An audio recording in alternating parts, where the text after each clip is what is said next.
নমস্কার সকলকে, ডেস্টিনি জার্নিতে স্বাগত। আজকে দেখব যে আপনার পার্টনারের কিছু না বলা কথা, যেগুলো আপনার পার্টনার আপনাকে বলতে পারেনি। তো যারা নো কনট্যাক্ট সিচুয়েশনস এ রয়েছেন তাদের জন্য আর বলবো চ্যানেলটা প্লিজ সাবস্ক্রাইব করবেন যাতে এনার্জিটা ম্যাচ করে। আর সকালে বড় রিডিংটা বেলা 11:30টার সময় আসে।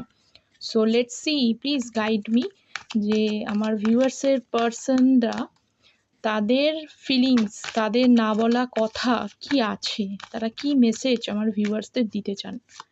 First 6 of wands. দেখুন আপনার পার্টনার একটু জিদ্দি, একটু ইগোইস্টিক।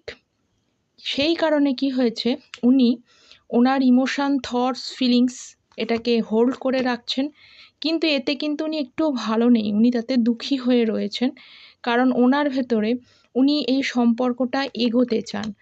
পেজ অফ সোর্স আপনাকে স্পাই করছে অনলাইন থ্রু, এবং আপনার সাথে করা অন্যায়গুলো না ওনার সাথে এখন রিটার্ন হচ্ছে অনেক ক্ষেত্রে। উনি তাও একটা আশা নিয়ে বসে আছেন, কিছু কি ঠিক হবে? হ্যাঁ, আপনার পার্টনারের না বলা কথা এটাই যে আপনার পার্টনার আপনার সাথে লং স্টেবিলিটির সাথে সম্পর্ক এগোতে চায়, কিন্তু এগোতে পারছে না। কারণ সম্পর্কের মধ্যে অনেকটা সমস্যা রয়েছে, ইনডিসিশন সিচুয়েশনসের মধ্যে রয়েছে। ফিউচার নিয়ে উনি, ফিউচার কি হবেন এটা দেখে উনি বুঝতে পারছেন না। কিন্তু আপনার সাথে সোল কানেকশন উনি ফিল করেন। আপনাদের যে পার্টনার তার সাথে আপনাদের সোল কানেকশন আছে, পাস্ট লাইফ কানেকশন আছে, এবং পুরনো এক্স আপনাদের ফিরে আসবে। Thank you so much.